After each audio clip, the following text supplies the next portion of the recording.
Salam sejahtera para penonton. Selamat datang ke program Temu Bual Econ Roundtable bersama saya, Datuk Dr. Manly Burma. Dalam rancangan ini, kita akan membawa beberapa pakar industri dan akademik sebagai tetamu untuk membincang isu-isu sosioekonomi Malaysia amnya dan Sarawak khasnya. Kita bersiaran dari World Trade Center Kuala Lumpur. Bersama saya adalah Yang Berhormat Senator Datuk Ras Adibah Radzi dan Datuk Seri Dr. Muhammad Zabid bin Haji Abdul Rashid untuk membincang keterangkuman digital dan inovasi. So, selamat datang Datuk. Selamat datang Datuk Seri kerana sudi untuk hadir ke sesi kita pada hari ini. Hari ini kita akan membincangkan satu topik yang sangat menarik sebab especially dalam persekitaran yang kian mencabar sekarang, iaitu dalam persekitaran what we call the COVID era, where digitalization is really something that is really big. So sebelum kita berbincang tentang lebih mendalam, mungkin Datuk, if you can highlight sedikit sebanyak apakah dia cabaran dalam kita berhadapan dengan dunia yang kita hadapi sekarang ini? What is the role of digitalization lah sepatutnya kalau kita nak sebut sini.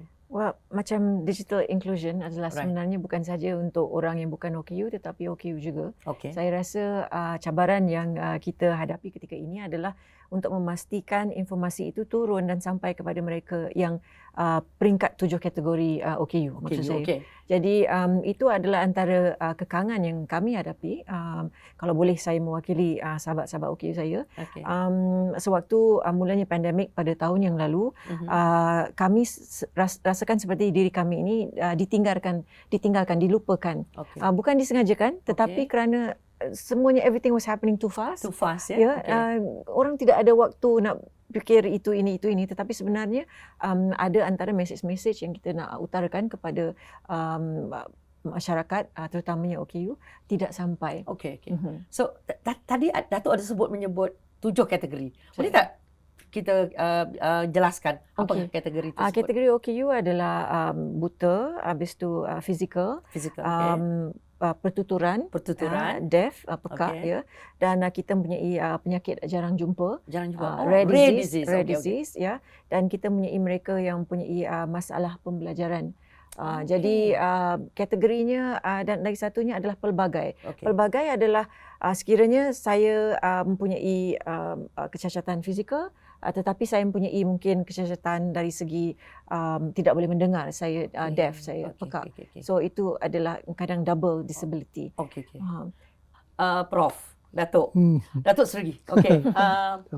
Bila kita sebut tentang digital ni kan, apa yang kita bayangkan sekarang dari ini kita dengar dari peringkat, kita mendengar dari suara-suara OKU. What about yang biasa di dalam pendidikan? Kita dengar cabarannya cukup besar sekali.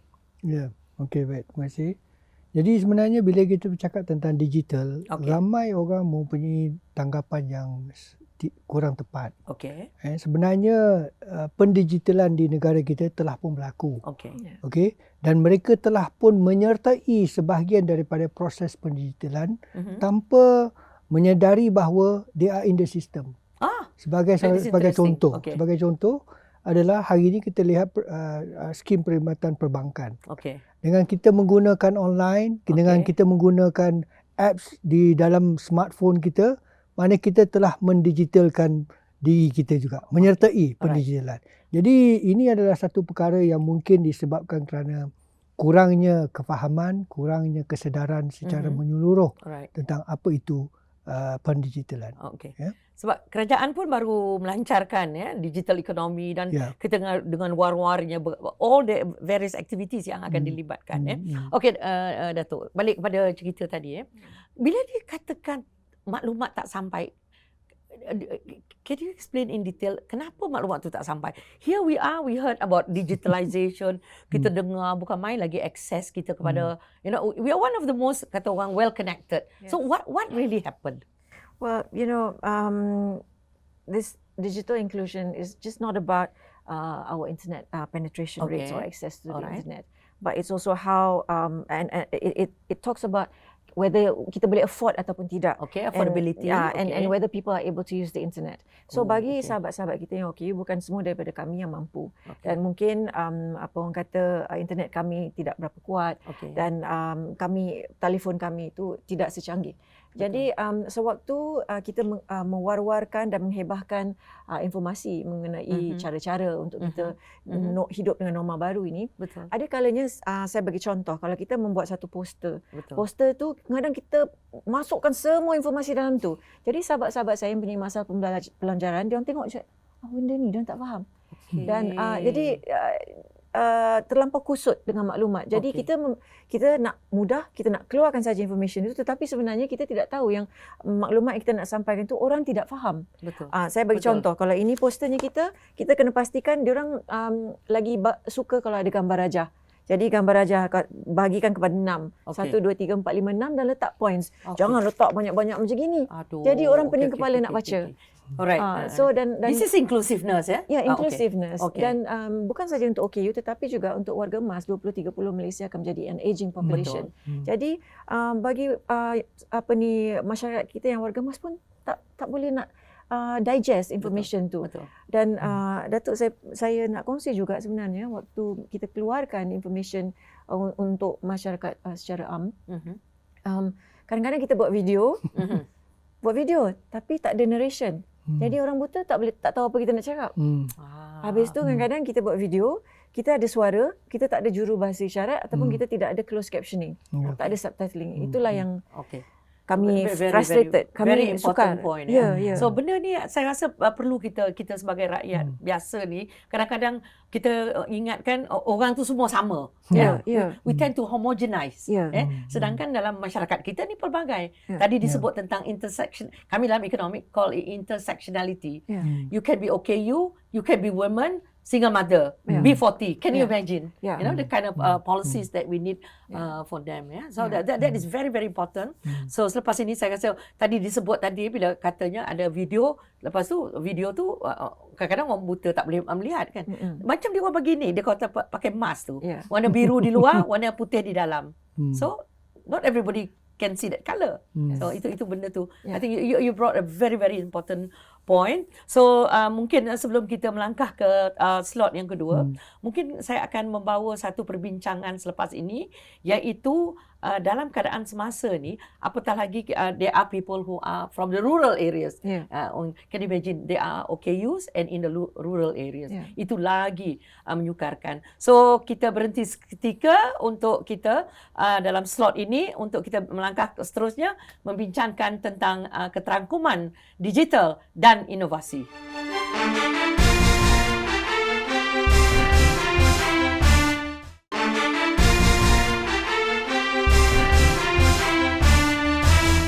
Okey, kita tadi telah membincang tentang keterangkuman digital dan inovasi. Banyak yang perlu dilakukan oleh negara kita, khususnya selepas kita menghadapi situasi yang tidak menentu ini di zaman COVID. Kita mendengar Datuk Ras menceritakan tentang cabaran-cabaran yang dihadapi. Kalau dulu kita dengar mungkin orang kata biasa je lah.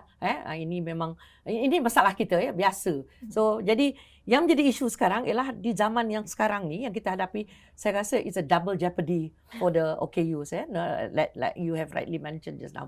Jadi apa yang kita ingin bincangkan selepas ini ialah how do we go forward?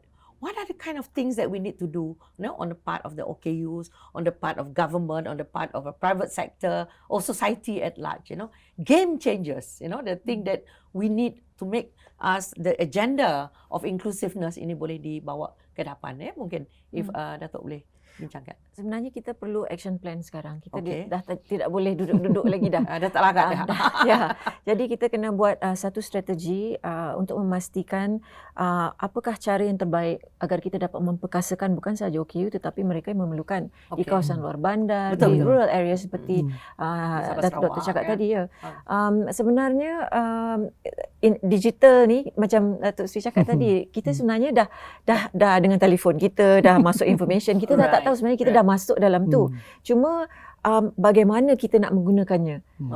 Jadi sekarang ni saya rasa yang paling utama adalah kita perlu educate the masses on how we can support them so that they can carry themselves and rise, in the times of hard times that we're going through all around the world right now. And lagi satu, Datuk, kita tak boleh lupa sebenarnya adalah masalah yang sedang dilalui oleh masyarakat kita, iaitu kemurungan dan mental.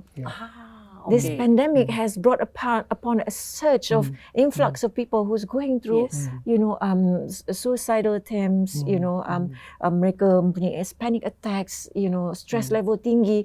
Orang yang bukan tak pernah ada masalah kemurungan dan mental, daripada 10 orang, 6. Betul. So that is something that we must look into, so that we don't have like a wipeout of our population, right? Because it's a silent killer, right? It is. It's not the pandemic per se, but the pain that came along with it. Itu yang sebenarnya membawa kekusutan yang kita sebenarnya tidak bercerita. Betul. So that is really the silent killer. Yes.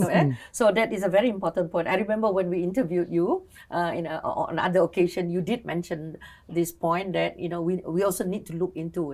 So in fact, kalau kita lihat statistik menunjukkan bahawa jumlah kemurungan, like you mentioned just now, semakin meningkat, sama ada di sekolah, di tempat kerja, and keluarga. Di we rumah. talk about violence, we talk about domestic violence. Tapi ini mungkin belum lagi sampai situ.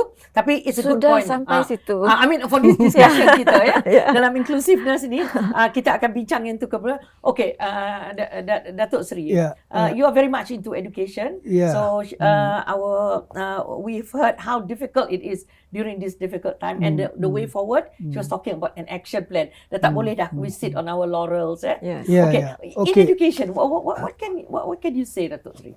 I think what we need now, as YB mentioned, we need a real immediate action plan. And one of the action plan that we need to prepare now is, I would say, we need to get people to know more of, I would call Aida. Miss Aida. Okay, Miss Aida. What is Miss Aida? Who is Miss Aida? Miss Aida is basically A is awareness. Getting people aware. Kesedaran. Kesedaran mengenai isu pendigitalan. About digitalization. Or even about the social, psychological, mental issues. So awareness program is very important. Once people are already aware, then they will start asking questions like, what is it? Their interest. So that is I. The third is, now that they are interested to know, then they will say, they have a desire to seek for more information or even to seek for consultation. That's the third one. And the last one is action. That means they will go and see whoever they need to see to solve the issues. So jadi semua ni perlu in place. Yes. Aida. Aida is very important to get the whole community to respond to whatever strategic issues the state or the country is facing. Awareness, itu kesedaran, interest, minat. Minat. So that once they are aware, they will get more information. What is it? What is it? Then they start going into it. Yes. Then D tadi? D is desire. Desire to keinginan to know more. Kemahuan, keinginan. And finally, they will say, okay, I need to see a doctor. I need to do something. So that's the action part. Yes. And that is where Datuk, you did mention that. Yes. Do you have an action plan ready, or are you all in the process? Yeah. In the Kementerian? We have a task force, and we are working around not just concentrating on the disabled, but also the B40s. Right. The ones in the rural areas, and so, single moms, single dads. Vulnerable group. Yes, vulnerable. Kumpulan yang mudah terancam. Now, coming back tadi, I would love, when we would love to meet Miss Aida. Mr. Aida pun sama juga. So it can be applied to any situation. Any situation, any problem, And I would say that, sometimes I used to play jokes with my friend. I said, we need Nur Aida. Cahaya Aida. The light of Aida will help to enlighten. Sounds like a robot. Almost there lah, with artificial intelligence. So I think this is particularly very important for us to look into it. Because, for example, YB mentioned, why is it that nowadays there's a large percentage of people who are having social psychological problems, and they have no one to turn to. And in Malaysia, if you do have a social psychological problems, we do have a mindset. People will say, oh, this guy is schizophrenia. Stigma already. Stigma. Terus gila. Yes. Gila is an image. And that is why I said, this AIDA action plan is particularly important, so that people know that this is nothing to do with craziness. Okay. You know, it is part of what you call today the global environment that we are in is called VUCA. We are in a volatile situation. We are very uncertain world. It's very complicated and also it's very ambiguous. You know, that's another one. He comes up with all this. I have to write it down. So that's VUCA. VUCA. CA. Volatile, very volatile. uncertain, complex. Economic suka ni. Itulah dia. VUCA. So how do we? So it's volatile, uncertain, right. complex, because they are all interrelated, and because of the interrelatedness, the ambiguity of the future is not clear. Tidak clear. God, it sounds like a relationship, Dato' Sri.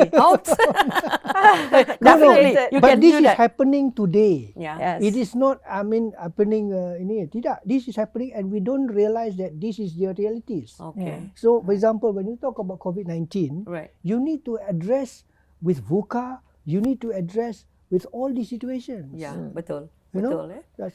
So I believe if we take into account all this, we should be able to find an effective solution. Thank you. For all this. It can, like you say, it can be applied. That's really strategic thinking. Yes. So we can see that she's really taking notes. So thank you. Oh, that's really good. We have VUCA and we have AIDA. So Nur Aida. Okay, Nur Aida. So kita hari ini mempunyai satu perbincangan yang cukup menarik dengan akronim-akronimnya. So selepas ini kita akan sambung ke slot yang ketiga di mana kita akan membincangkan apakah langkah-langkah yang perlu dilakukan yang betul-betul kita kata game changing di mana kerajaan negeri Sarawak ataupun Malaysia amnya boleh lakukan.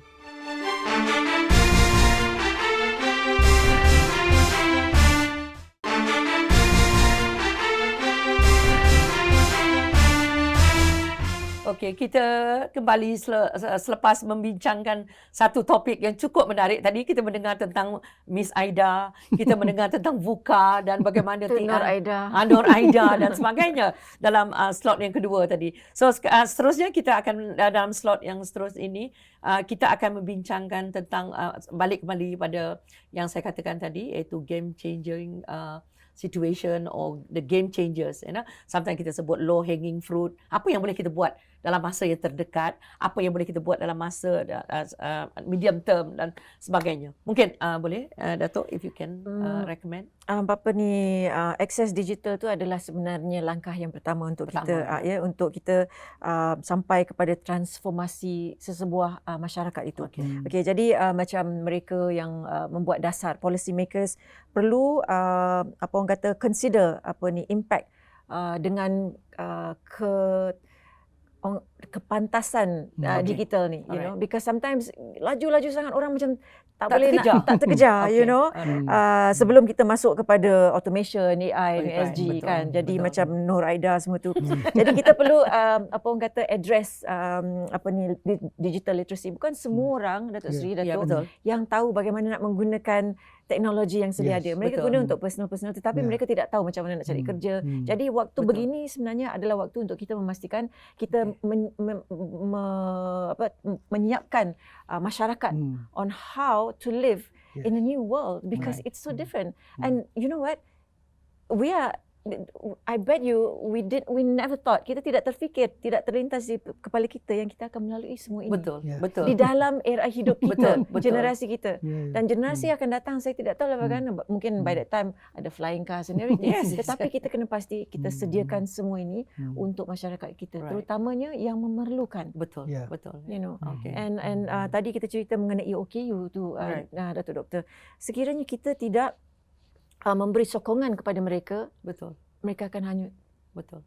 It's something that we have to really consider and not just keep quiet about it and think that it's okay, mereka boleh lakukannya. Tidak boleh. Kita kena pastikan action plan tu ada untuk memastikan mereka tidak tercicir, tidak hanyut. Yeah, I think that's a very, very important point because a lot of times policies are being done. Sometimes dia orang terlupa orang yang the benefit. Dia buat. Okay. Ini selalu orang selalu buat sesuatu tanpa memikirkan you. Dia buat boleh lakuk begini, tidak dan boleh. Dia berfikir dari kacamata dia, perspektif dia. So nothing about Hmm. us without us. Kalian nak buat sesuatu dasar, mesti pastikan dasar itu tanyakan kami. Rasa ianya mengenai kami, bukan mengenai kalian. Betul. So it's once that is changed, the mindset is changed, dan baru mereka tahu yang kita ni tidak boleh sesuka hati saja syok sendiri nak buat sesuatu polisi itu. Tak payah jauh, buat RAM je. Dia punya RAM saya tengok dekat our universities dia macam angle dia. Oh my god. Datuk, RAM tu kadang-kadang kalau kita orang naik jatuh mati. Betul. Dia macam melepaskan batu di tangan sekali buat je RAM. Yang penting memenuhi syarat.